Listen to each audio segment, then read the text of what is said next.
therapy really is kind of the goal. So there's just I'm not getting paid to do this from any outside people.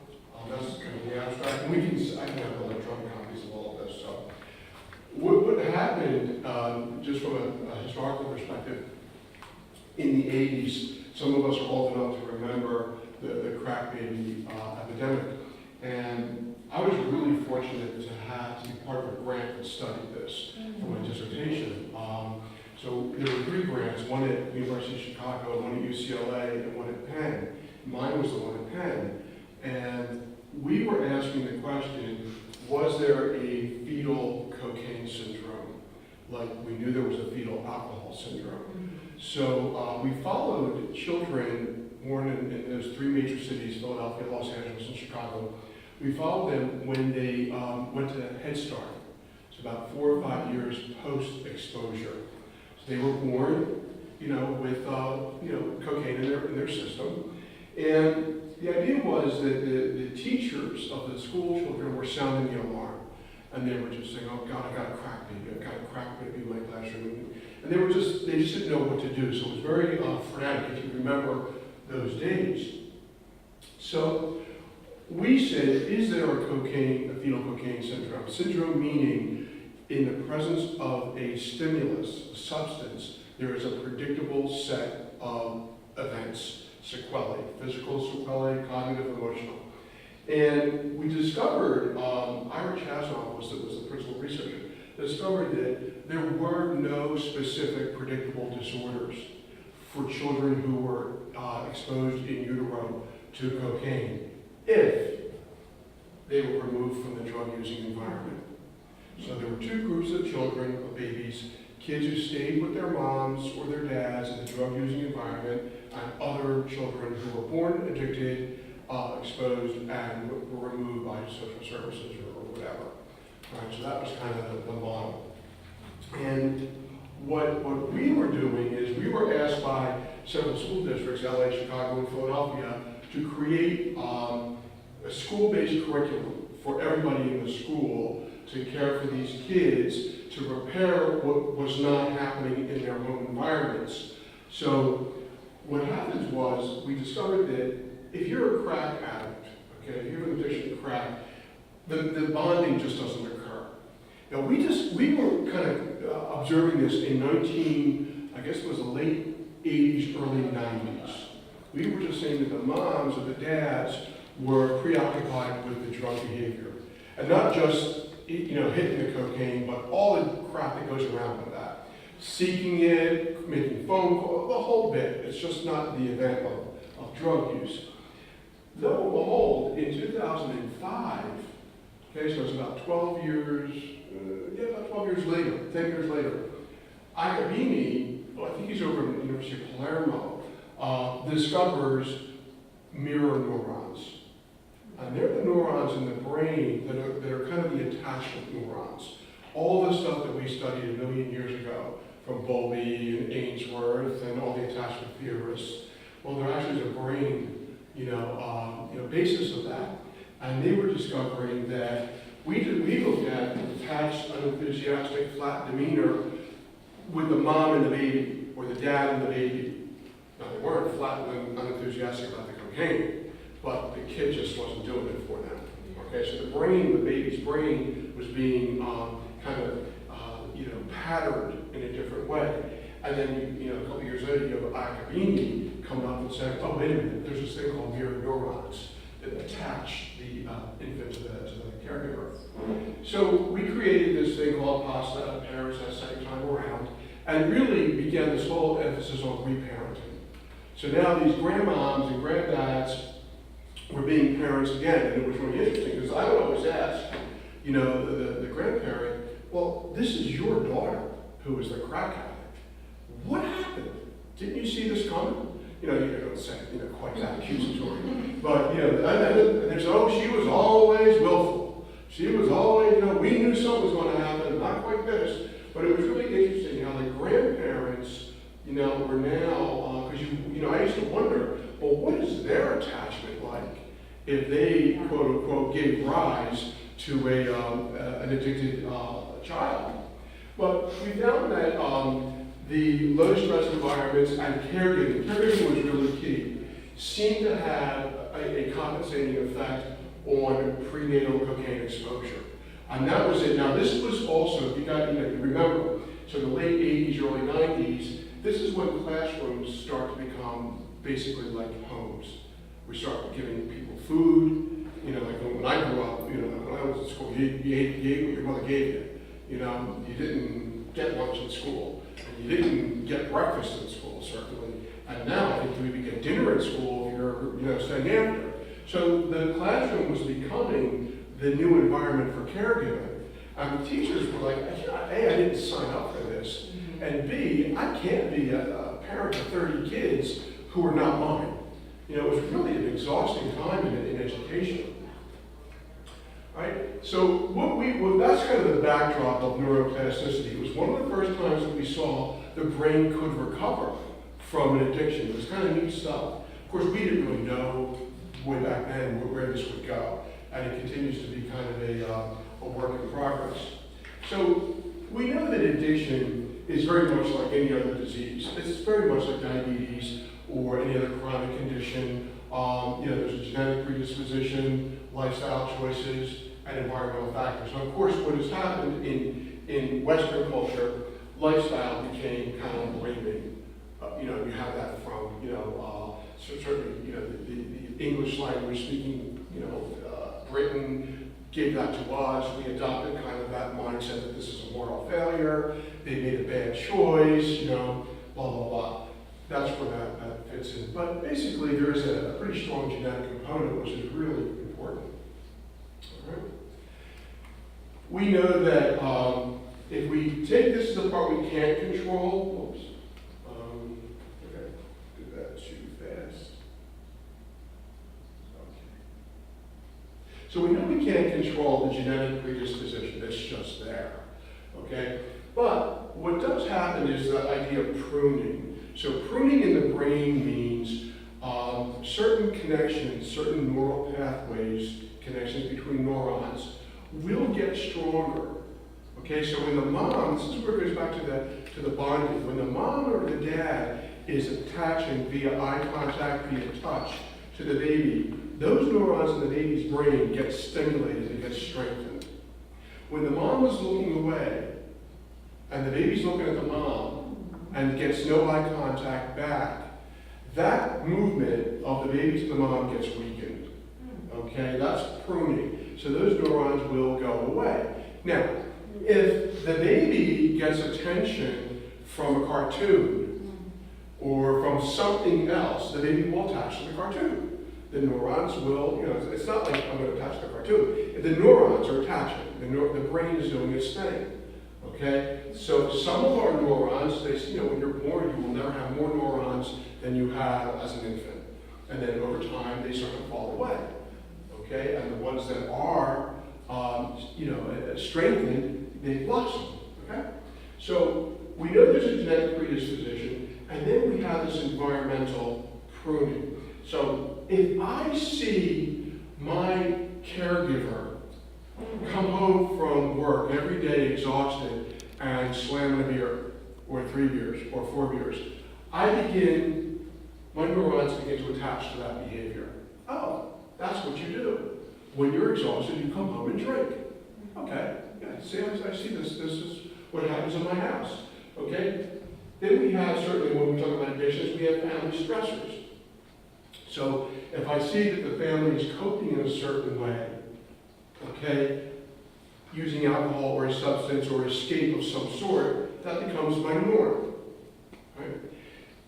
I'm not sure if you're familiar with Gabor Mate. He's a psychiatrist out of Vancouver who works in Vancouver's down and out Skid Row, if you will. And he's a pretty cool author. He's In the Realm of Hungry Ghosts is his book.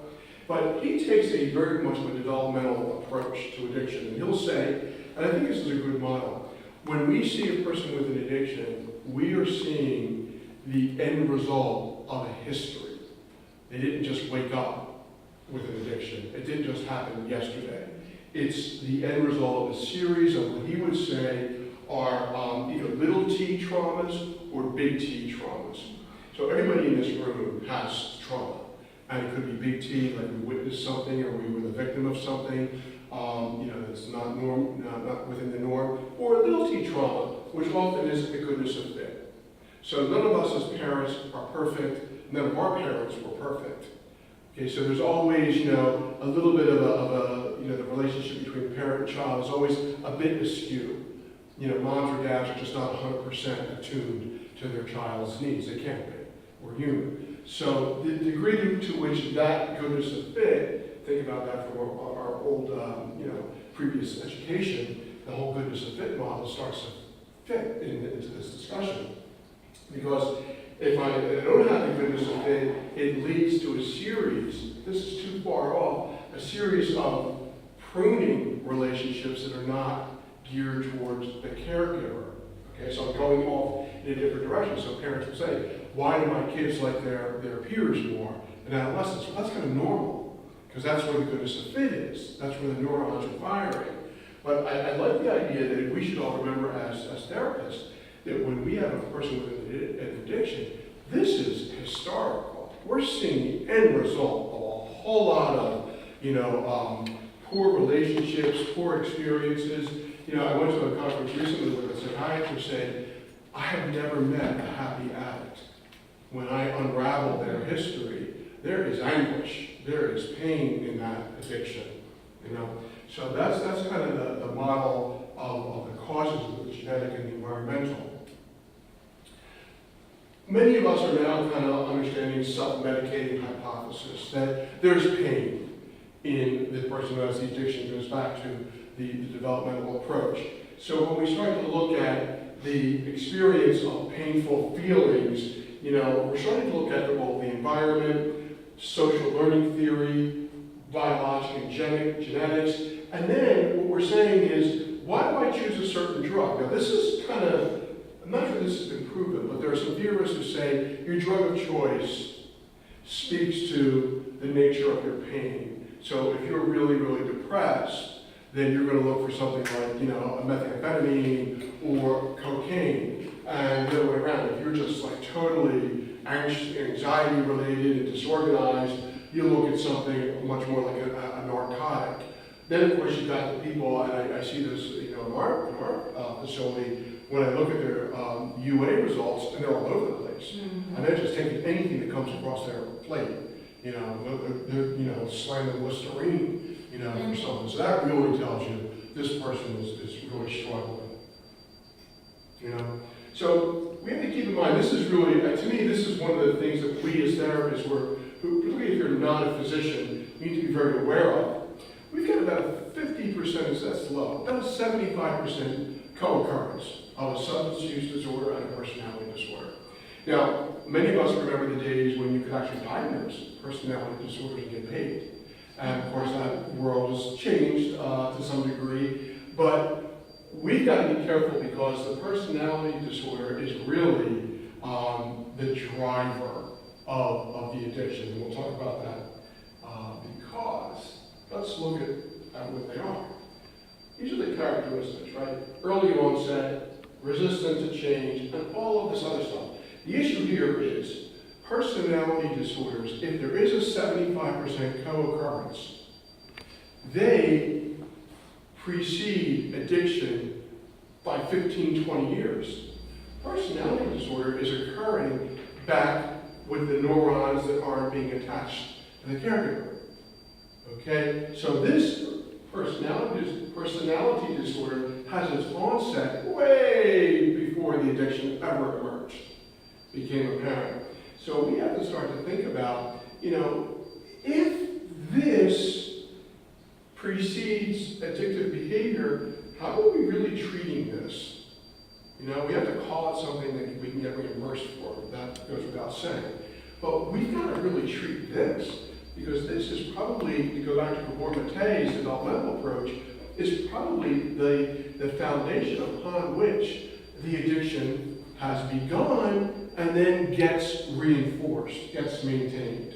Okay? So you see, and you guys recognize these probably among your patients who have an addictive disorder, okay? I mean, poor social relationships is a hallmark of personality disorders, and many of our individuals who have addictions, they're not trusting, they're afraid. You know, look at who they hang around with.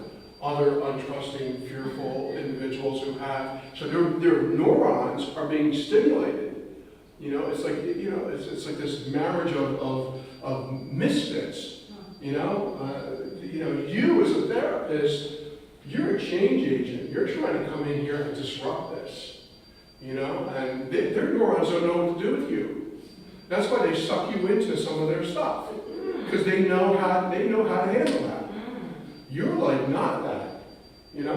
Which is why if you read the research on the countertransference and the transference, you read, like Google, should a person in addiction be a primary therapist to another person in addiction? There's a whole, pros and cons to that because of the countertransference and the transference, also because of what's happening with the neurons. In some respects, it's great because they can relate, you know, and they can get that initial trust and open up. But at the other time, there's also some of this other baggage that we all have baggage. That's the baggage that we might bring to that, which is really interesting. So what's common, and you know, addictions of personality disorders. I was trained in that old psychodynamic cognitive model back when those two started to talk to each other, that all behavior is an attempt to engage the environment. Everything, you know, whether it's language or nonverbal, that people are meaning makers. They're trying to understand, they're just trying to get through, trying to be, you know, as happy as possible. So what we see with folks who have an addiction and a personality disorder is an attempt to deal with one's environment, but it's not very successful. It's not very effective. You may recall the work of, Naj out of Hahnemann University of Pennsylvania, did this whole thing on ICPS, I Can Problem Solve. And it was about competency building skills for children who had been exposed to drug-using environments because these kids had mirrored all the bad behavior. They knew that they weren't maybe drinking beer in third grade, but they knew how to be disruptive in the classroom, just like what they had witnessed. So again, it was addictions and PD are chronic maladaptive ways of trying to make it in the world. What's different? Etiology, age of onset, and how they manifest. We know that PD precedes addiction. Way back. So when we say that we have a dual diagnosis program, one of the questions I always ask is, well, what's the other part of the dual? I know you're going to tell me you try to get people sober, and maybe even, give them serenity or lead them to serenity. But what are you doing with this? Do you know how to do this? Because this is painstaking. This is long-term. It takes a lot of skill to work with a personality disorder. Okay? So I'm always leery of this, because I think as therapists, we're obliged to figure out how to really address the underlying contributions of the addiction. So we're going to go to emotional dysregulation disorder because it's the one that is the most frequently co-occurring with an addiction. And you remember all these if you've ever worked with an individual who has borderline PD or emotional dysregulation. You know the challenge that they present. And basically, it's fear. I mean, it comes down to this tremendous fear of being abandoned. Where does that come from? Go back. It comes from the attachment neurons that never got, supported. So instead of looking at a mom or dad who's looking back, they're looking at the floor. And you can see this. You can see this in the mall. You can see this in the store. You get these kids who are walking around looking like this. I mean, that's just, to me as a therapist, that says a lot. I remember when I was first working in Head Start, going into a classroom, and this was in Chester, Pennsylvania, a pretty depressed area. And I was doing my observation, and the teacher said to me, I was like, well, which children am I here to see? And I said, that little girl over there. And she said, oh God, no, that's Monique. She's perfect. She never moves. She's look at her. I said, that's perfect. She's 4 years old. She should be tearing this room up. She should be excited, But she was depressed as all get out. And then for the teacher, she was an easy kid to deal with, so she's not going to get any attention. you know? So that's kind of what we want to look at is, and I think you have to think about this, the fear of abandonment as therapists, okay, this has been reinforced their entire lives. It started with their mom or their dad, their caregiver. You know, their neurons just weren't getting, you know, reinforced. So why should they connect with you? Well, insurance is going to abandon them via you in 28 days or 45 days if you're lucky. So why make that connection? You know? And so who is loyal to them? All the other persons with addictions. They don't abandon them. I mean, I find it amazing when, you know, I'm sure you all experience this in your residences, where one of the residence patients will bring in drugs, and he's like the candy man, and they all love that.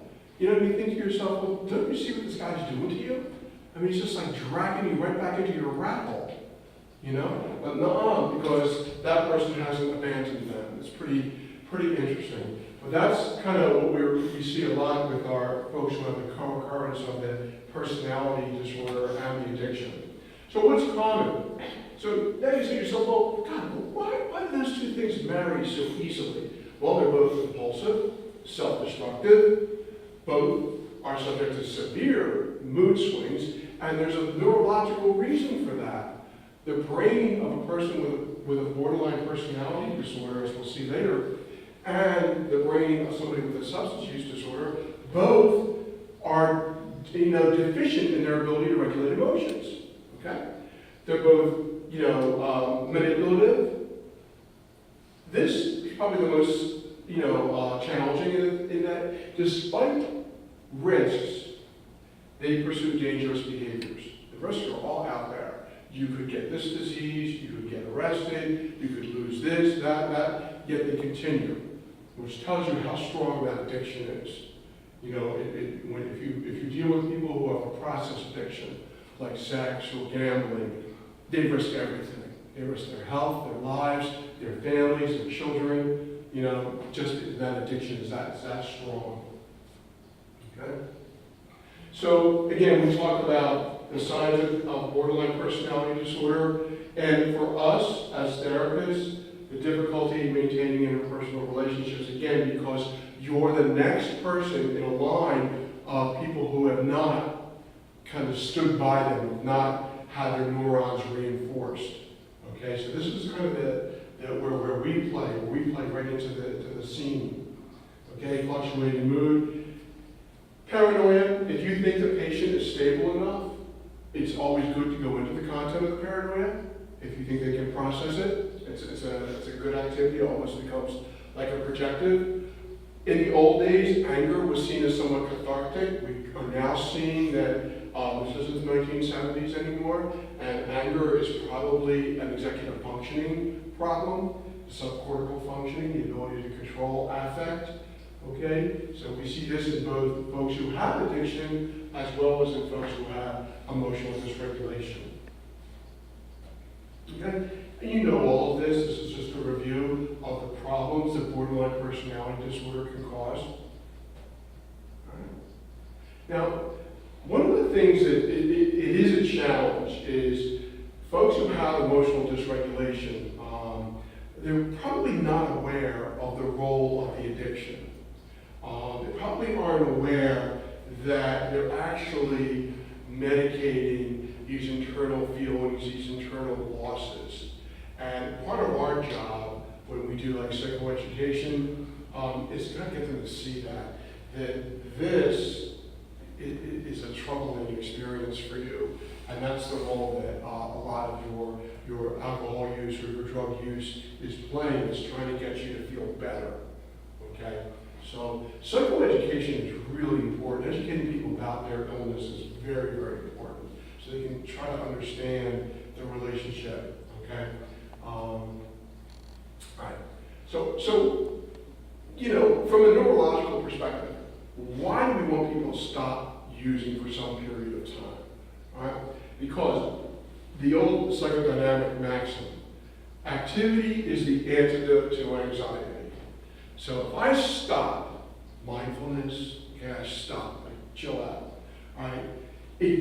brings up those very feelings and experiences that I'm trying to avoid. Now I gotta sit with them. Even if I have to sit with them for 2 seconds or 3 seconds, it's a level of discomfort that gets raised.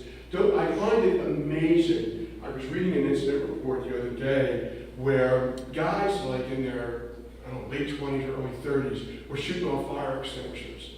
So I said to the treatment team, I said, do me a favor, put up on a blackboard, a whiteboard, all the behaviors these guys were doing. They were like kicking flower pots, and they were shooting off fire extinguishers, they were like throwing rocks. I said, write it up there. I said, ask these guys, how old do you think a person is when they're doing this kind of stuff?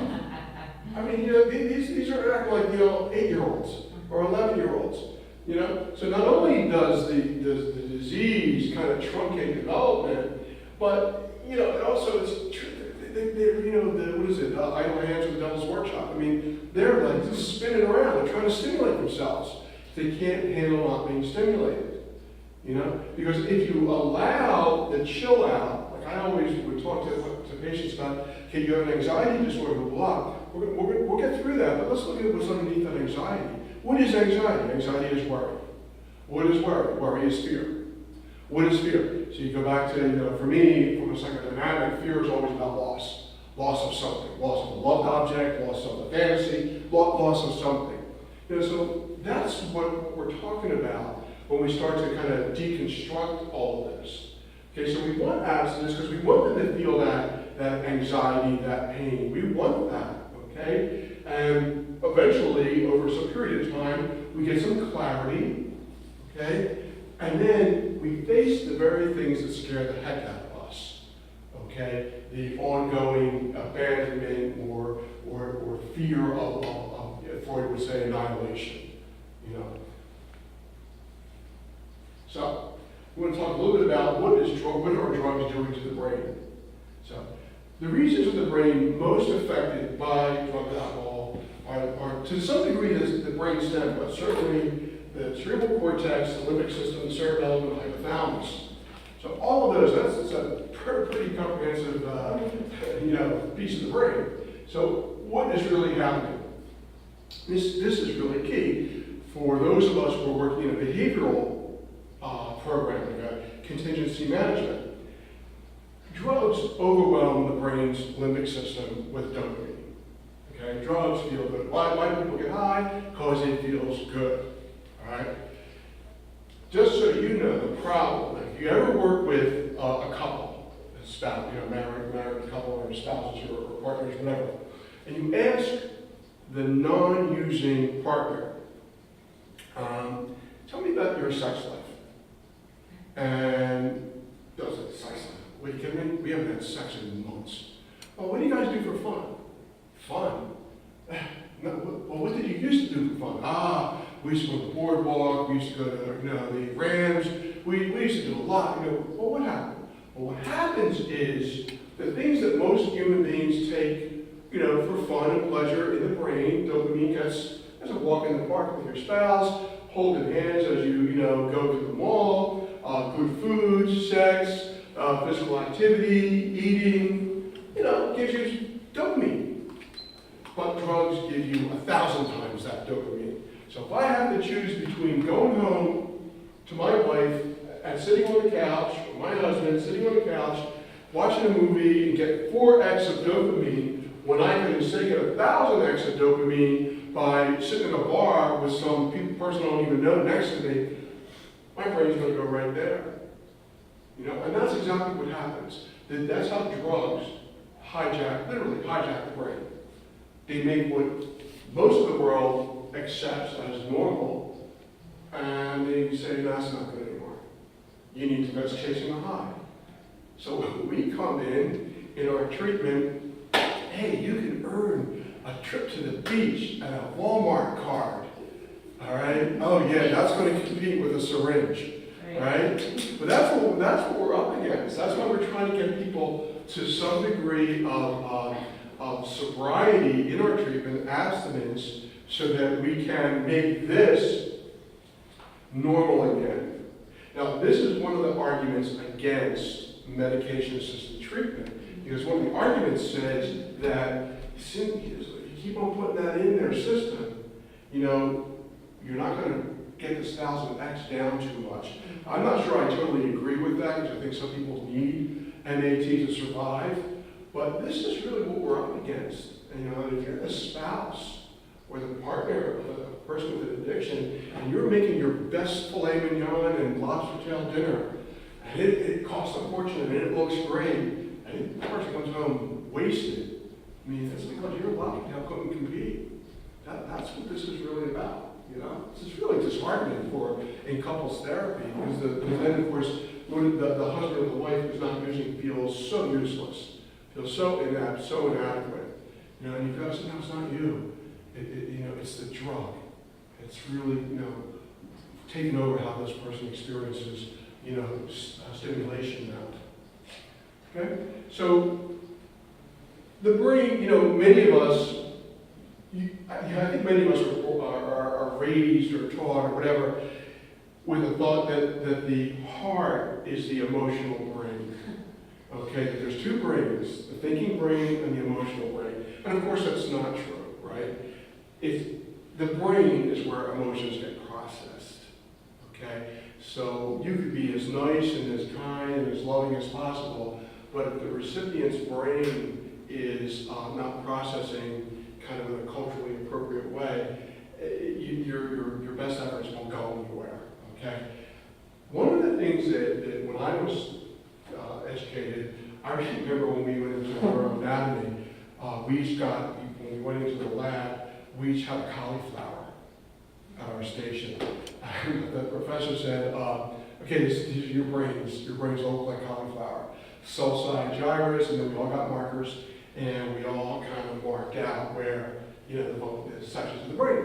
And one of the things, this is way back, one of the things that we were taught was the brain is very discrete, except for the corpus callosum, that speaks to both sides of the brain. But other than that, all these sections are fairly discrete. You know, not a lot of talking.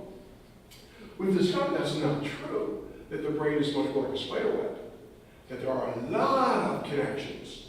And one of the things that we learned is the seat of emotions, the amygdala, is right next to the seat of memory.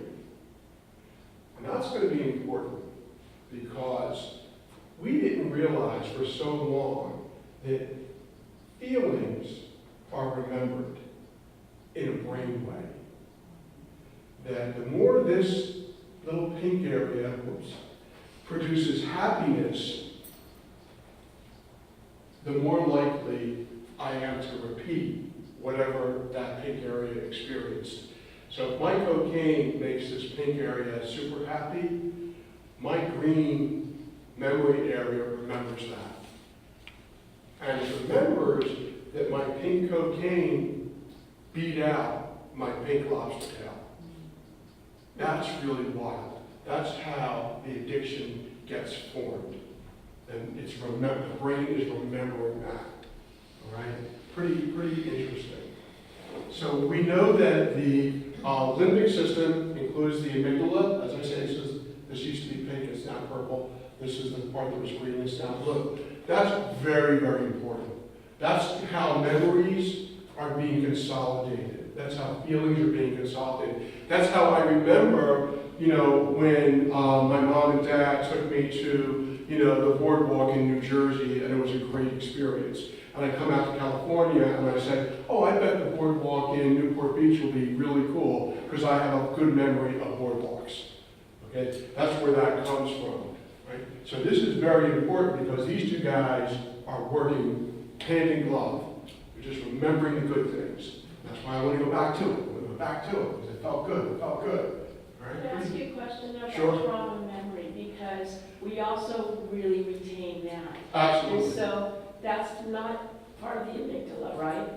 The trauma experience? No, actually the negative memories, negative memories are consolidated as well. Okay. Yep, absolutely. Which is, and actually that's kind of adaptive. The Morbid table will say that if we didn't do this, then we wouldn't know how to survive. We wouldn't know that sex is good to procreate for the species. We wouldn't know that eating is good to keep myself alive.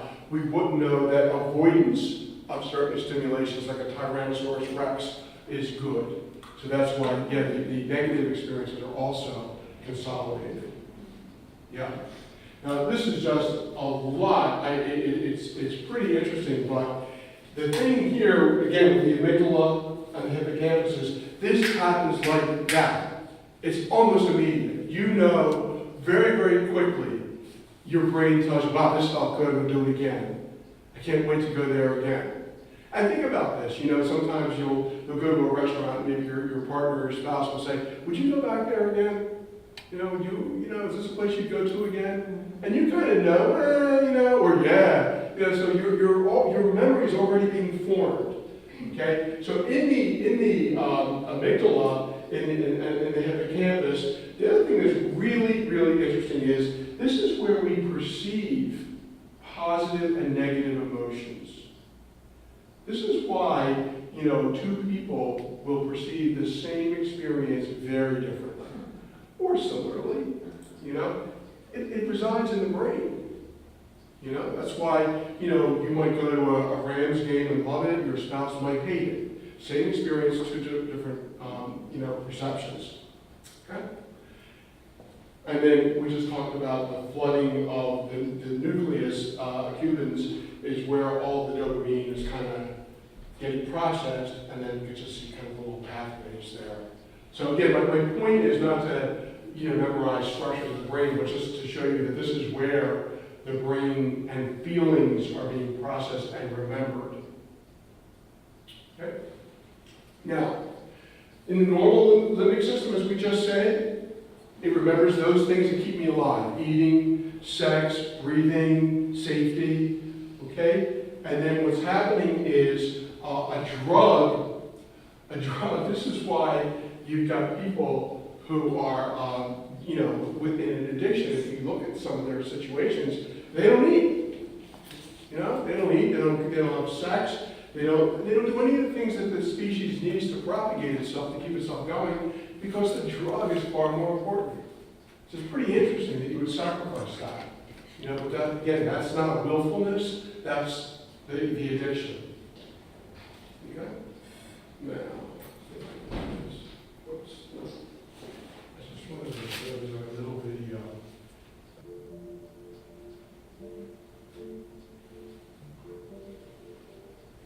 Deep within the brain is a set of structures called the limbic system. The limbic system contains the brain's reward circuit, or pathway. The reward circuit links together a number of brain structures that control and regulate our ability to feel pleasure. Feeling pleasure motivates us to repeat behaviors. When the reward circuit is activated, each individual cell of the circuit relays electrical and chemical signals. The small gap between ascending and receiving cells is called the synapse. In the reward circuit, dopamine neurons release the neurotransmitter dopamine. The released dopamine molecules travel across the synapse and link up with proteins called dopamine receptors on the surface of the receiving cell. When dopamine binds to the exterior of the dopamine receptor, this causes proteins attached to the interior part of the receptor to carry the signal onward within the cell. Some dopamine molecules re-enter the sending cell via dopamine transporters and can be re-released. When a reward is encountered, the presynaptic cell releases a larger amount of dopamine in a sudden burst. Dopamine transporters will then quickly remove the excess. Dopamine surges in response to natural rewards help the brain learn and adapt to a complex world. However, drugs are able to hijack this process, contributing to unhealthy behaviors and consequences. Okay. Very simple, but kind of interesting. Okay, so the other area that gets a lot of response to drugs is the cerebral cortex, which is really where we do our thinking, our planning, our decision making. Okay, so again, it's not necessarily that the patient is cognitively impaired at baseline, but it is that they're over years of drug abuse. And remember, we get these patients in their mid to late 20s. They've been drugging and drinking in their teens for the most part. So we get them 10, 12 years post-addiction, and they're playing this. And what were you doing when you were 17, 16? You were in school most, doing your thing. Many of our patients just don't have that. So we have a pretty deficient cerebral cortex. And this is, again, I'll send this out to you via email, but this is a pretty good graphic of what's going on and how important all your lobes, your frontal lobe, your parietal lobe, where we have all of our ability to kind of meander through the world, so that when I go into the supermarket and there's a little old lady in front of me with a cart, I don't yell at her and push her out of the way, because I have some ability to do some spatial planning and I have a little bit of patience, but that's, that's where impulsivity, resides, and the ability to manage that. Remember, we're only talking right now about the effects of the substance, not the borderline personality brain. That's the other part. Okay? So what happens, drugs and alcohol, impairs thought processes, terrible judgment, depresses inhibition. Now this becomes a problem because one of the other things it does, as blood alcohol content increases, inhibition decreases, sexual desire increases, sexual performance decreases. So now I've got a loud, disinhibited drunk who thinks he's Don Juan but can't perform in a bar trying to meet a woman. And you can just see why if you're the father of a daughter, you want to say, you need to be a little bit careful out there. Because this is a neurological nightmare that could happen really easily. And that's all in the brain. It's all in the brain. And we see that, we just saw it with those fraternities and at Penn State, what they did, to that kid who died. So we see a lot of that where the inhibition goes down, the judgment decreases, and the more you drink, the worse it gets. The brainstem, now this is really, think about alcohol, the effect of alcohol, as going from the front of the brain to the back of the brain. So if you've ever seen somebody who says, I drank so much I passed out, that's not good. It's not like Animal House, funny, and, when I grew up in like the 70s and 80s, those movies were all over the place. But what that means is that, the very autonomic nervous system functions are being suppressed. If it gets to that point, that is not good. And that's what happened with that guy at the fraternity. When you see alcohol poisoning, that's where that's going. So, and I would, again, from an education perspective, if our patients talk like that, that kind of that bravado, I would say, let's talk about what you're really doing here. If you want to die, I guess that's a good way to die, I don't know. But you're pretty close to it. You're suppressing very basic functioning. All right. Cerebellum, we know muscle movement, gross muscle movement, and fine muscle movement gets affected by the use of alcohol. Okay? So when people start to get stupid in their walking, sloppy, just uncoordinated, that's about the middle of serious alcohol use. Okay? When they actually can't put one foot in front of the other, that's why that's one of the tests the police use. We're really, we're on this side of danger now. Okay? Hypothalamus, this is where our sex problem comes in. Alcohol starts to stimulate the hypothalamus, producing some of the hormones that increase sexual desire. Performance decreases. Therefore, I've got this false bravado going on there, and you can imagine all the frustration that goes along with that. And then the aggression to overcome, all of this. Because remember, aggression, inhibition just decreased as well. You just think about this. This is all brain stuff. This is actually the brain responding. All right. I'm not going to go through we'll talk a little bit about this. Borderline personality brains, pretty interesting. We're starting to study what do these brains look like. And I like some of it because if you use DBT with a person who has borderline personality disorder, you're going to run into a problem or a challenge because of their difficulty in chaining. And you know that if you use it, chaining is very important. Sequencing events. It's going to become a challenge for them, just because that's the way their brain works. Okay? Inaccurate perception of visual information. Well, every one of us who's ever worked with an individual who has borderline personality disorder has been accused of something. You smirked. Why did you raise your eyebrows? I saw that. And you're like, what did I do? It's right there. It's right in the brain. You know? With females in the borderline personality disorder brain, we see PTSD, heightened fear reaction, kind of a stimulus reaction, lying behavior. Lying, we don't often think of lying, we think of kind of a moral, like a social moral issue. It's a brain issue. The thing that I think is really interesting is there's actually a part of the brain that each one of us has that tells us don't lie. It inhibits lying. And they have a deficit in that part of the brain. So it's really interesting. It's right in the brain. So, it's good as a therapist to be, we were taught, right, listen with the third ear. It's really good to be aware of these kinds of things because the lying is not like she's mad at you or trying to get it's part of the brain. It's actually, what's happening in the brain. It's really interesting. In men, we see a reduction in the ability to inhibit risky behaviors.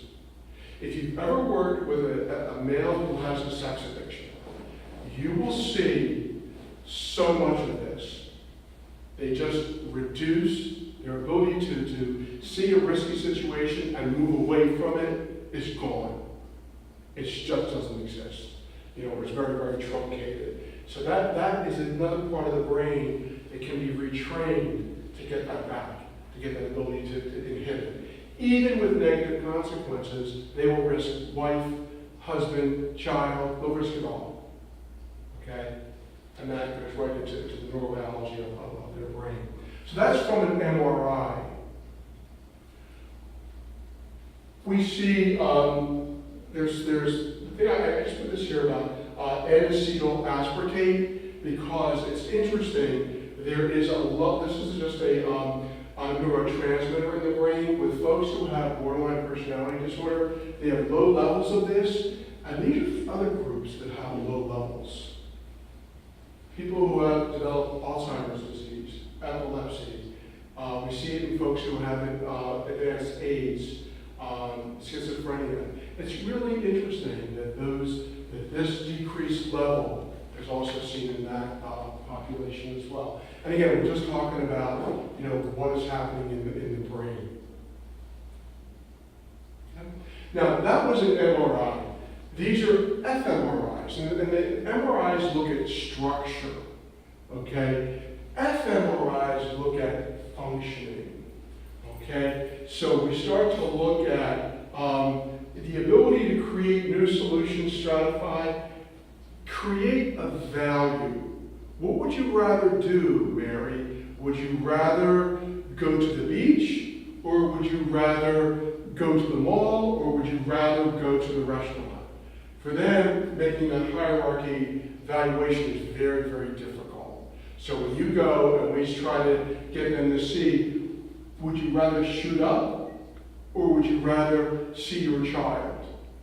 It's very hard for a person with borderline personality disorder to make that valuation. Again, it's not because they're being willful or bad, it's their brain. So we know that when we take somebody through motivational interviewing, that's what this is all about. It's creating hierarchies, it's creating new solutions. I mean, the whole idea of visioning a future, which is, I think, step 10 or 11 in MI, right? We see a lot of disorganization. This is what you've seen this in your therapy, where the patient with borderline personality disorder is very, very disorganized. Can't follow you, can't logically understand where you're coming from. They're just, they just, recite one trauma after another, one slight after another. Very, very different, from being an organized, depressive presentation. They don't feel guilt or remorse, okay? Their interpretations of reality are very skewed. So now you have, and we talked about a little bit ago, guilt and remorse is one of the inability to feel that, or experience that, is one of the common threads between an addiction and a personality disorder. They mistake emotional and neutral facial expressions. They automatically attribute to a neutral face some kind of emotion that doesn't exist. It's part of their distortion, if you will. But again, this is fMRI, and how do we measure? fMRIs are like kind of like the PET scans, right? It's where parts of the brain light up when you do something to them, when they see a picture. If you saw a picture of that whiteboard, most of your brain are looking at that picture of the whiteboard and just go, flat. Okay? Some of the more like percentage sort of maybe like, the startle reaction part of the brain may be lighting up right now. Okay? Because that's the way the brain is. Most of our brains right now are just looking at that like, oh God, when's it going to stop and move on? All right? All right, so neuroplasticity. As we talked earlier, we discovered that there is this thing called neuroplasticity, that children are able to recover, right? We can teach an old dog new tricks. So what is it? There's a couple of ways we measure it. We look at structural plasticity, the ability to form new neurons. A person has a stroke, we look to see, can they create new neurons around the blockage? Okay? Can you teach people with Alzheimer's or dementia new things? Can you teach an 81-year-old new things? So, let's give you a couple little clues. There are probably 3 or 4 things that you can do as you age to keep your brain fresh. A lot of things, but there are good 4 things. One is dance. Dancing is wonderful for the brain, just stimulates all sorts of parts of the brain. Other thing is learning a musical instrument. Not perfectly, a couple chords here or there. I tell the story, my mom is 81 years old, she takes guitar now, she's absolutely horrible at it, but she can balance it on her little leg, and she can strum, like Twinkle, Twinkle, Little Star. It's just great for the brain. Learn a language. Again, not conversational, just a couple of phrases here and there. And then probably the thing that really stimulates the brain more than anything, and it's the reason why I think so many people move to Arizona, relocate. So once you relocate, your brain is forced to just learn everything all over again. All the automatic behaviors are gone. You don't know which food store to shop at, you don't know where the post office is, you don't know where the gym is. It's all brand new, and the brain is just synapsing. So I'll talk to my mom, and I'll say to my mom, hey Mom, did you make the new synapses today? What did you do? She's like a hero. She's like all over the place doing stuff. But those are really good things. We look at structural. So when I look at my mom's brain, before and after the guitar, you would see new connections in her brain. Then there's functional, okay? And that is increasing the pathway among those neurons that do exist right now. So the more routine I do, that's why older people like routine, because it's really reinforcing a known pathway.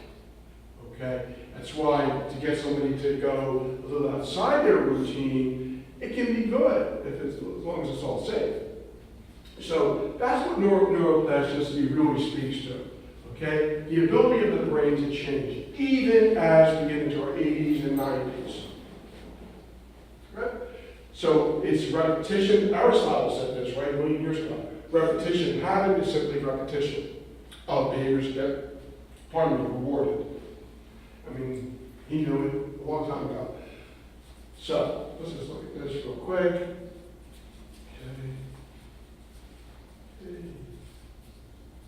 This is just a neat little one. Not so long ago, many scientists believed that the brain did not change after childhood, that it was hardwired and fixed by the time we became adults.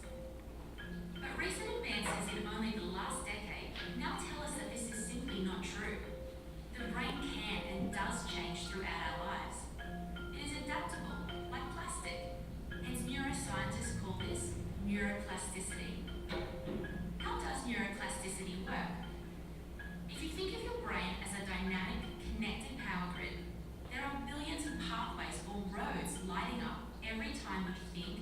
feel, or do something. Some of these roads are well traveled. These are our habits, our established ways of thinking, feeling, and doing.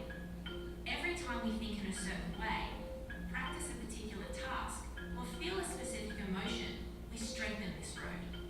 It becomes easier for our brains to travel this pathway.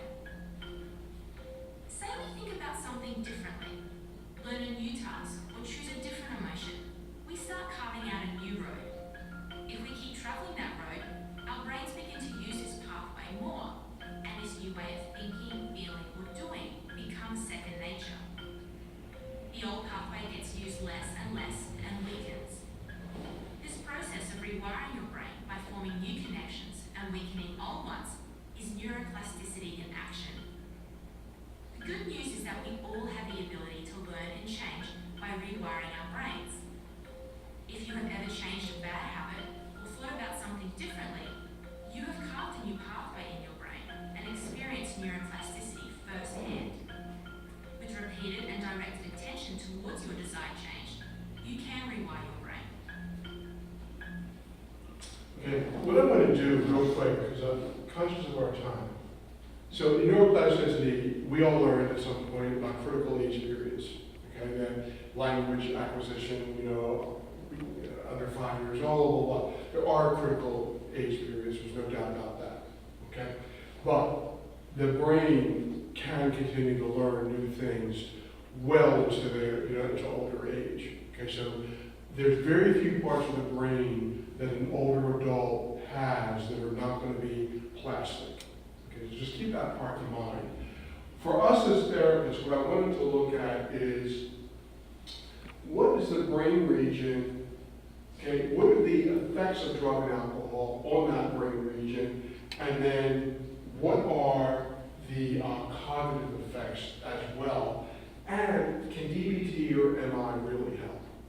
And I'm in the process right now working on how to deconstructing motivational interviewing. So we look up top here in the bold face. This is what's happening in the limbic system, the amygdala and the hippocampus, all of this with drugs and alcohol. What can DBT do to affect the limbic system? Well, DBT will help with emotional mood fluctuations, emotional regulation. DBT will help because of the use of mindfulness in mood fluctuations, interpersonal relationships, and distress tolerance. So look at the brain effects of drugs on the limbic system, and this is how DBT will help you. Look at the brain effects on the limbic system. This is what motivational interviewing can do. And so all I did was take the 11 most common steps of motivational interviewing, and I said, how can I address the brain effects of drugs and alcohol on the limbic system? What should I use? Well, I can use cause-effect thinking, and that's an MI test. I can manage cognitive dissonance, okay, because that's the crux of motivational interviewing, to bring the dissonance to the top, okay? People say, I came here to get help. Oh, you came here to get help. That's a great goal. Why are you relapsing? Because that's not consistent with your goal. Let's sit with that. You're both these people. You're seeking help and you're relapsing. Let's bring that to the top. That's dissonance. That's what you need. You need them to struggle with that. So we look at what happens in the brain, the cognition parts. All of this, okay? These are all the effects of drugs and alcohol on the cognitive functioning of the brain. Well, how can DBT help? It can help when you use these. How can MI help? It can help when you use these. So, for example, predicting outcomes is more of a cognitive skill than an emotional skill, if you will. Or, I'm sorry, it's more related to the borderline personality disorder person again. So this is kind of neat. I'm just trying to figure out how can we assess a patient on day one, we give them some psychological testing and he comes up or she comes up with this profile. How can I really use this stuff in a way? How do I make the right treatment plan goals that are going to be meaningful? If I know that borderline personality disorder messes up perceptual accuracy, then I might be doing a lot of feedback questioning. Mary, what did you hear me say? Mary, and I used to do it with a magazine. I would like take out a magazine like Sports Illustrated or Mademoiselle, and I would say, what is this person feeling right now? What's that emotion? Why? Why do you think they feel that way? Let's tell that story. Again, because perceptual accuracy is one of the negative cognitive effects of borderline personality disorder. Okay? Predicting outcomes. Very, very important, because you guys know that in motivational interviewing, one of the things we're trying to do is vision. The whole idea of visioning, where will you be, where would you like to be? We tell them, we ask them, where do you see yourself in 5 years, in 2 years, in 6 months? Give me all the senses. What will it smell like? What will it look like? What will you be listening to? What will it feel like? You do all of that, and that's all about this part of motivational interviewing. So I looked at each brain system, look at the limbic system, then you look at the brain stem. The brain stem is not going to be, because it's so basic, so autonomic. What you can get from DBT, the effects of drugs and alcohol, especially drugs, not so much the borderline personality brain, but the drug-affected brain, basic life functioning. Okay, so you can get mindfulness, emotional regulation, distress tolerance, crucial. Okay, so that's how I would use DBT. The cerebral cortex is a lot, right? Because this is where I do all my thinking. So in the substance use brain, you can see that a lot of the subcortical functioning, perception, thinking, social judgment, impulse control, pain threshold, pain management, this is where your pain program lives, right? In that little box. Okay? So I would use DBT, the skills of mindfulness, emotional regulation, interpersonal relations, because my social judgment is dreadful. Okay? So I've got to really get into the interpersonal relationships. Same thing here, borderline personality disorder. These are really similar. Okay? And so again, I'm just trying to look to see, when I write a treatment plan goal, where am I going? What am I really trying to address? I think if you can take this and really work with it a little bit, it'll give you a little bit more of a precision approach to treatment planning. Okay?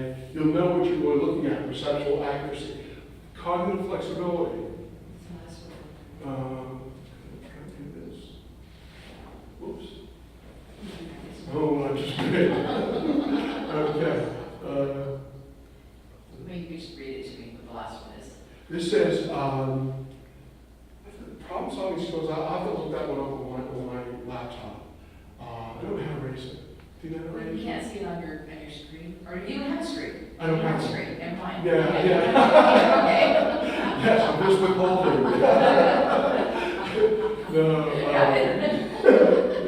So I just think that you notice that in DBT, right, we're identifying 3. This is the 4th. These are the same 3. They're basically the same. I'm only looking at like 4 or 5 of the DBT, MI type of skills, not all 11 of them, which is pretty interesting, because I think sometimes in our field we're so hungry for data, for help, for information, we just try to do it all. And I don't know that we need to do it all. I think, especially if we only have our patients for a month and a half or so, it'd be good to try to get to the ones that are most, like perceptual accuracies. This is really important, because this is going to keep them out of jail. They're not interpreting social stimulation properly. Emotional regulation, absolutely. So, and then the cerebellum, not so much, not a lot, but you get some cause effect. Okay? When I start to look at spatial orientation, my relationship to my milieu, to my physical environment. So if I do this, then it's cause effect. Okay? Mindfulness, distress tolerance. So this is kind of where we're looking to go a little bit more. We just started an evaluation process at Sovereign, where we're trying to get baseline data on cognitive and emotional functioning, and then tailor treatment planning to the skills that are preserved, that the patient still has. Yeah, kind of cool. But, yeah, there you go. So let me give you this, let me give you the name of a person you can email for the presentation. So it's H, I do I don't know, startle reflexes. I know, right? Come on, on to me now. What are you really writing there?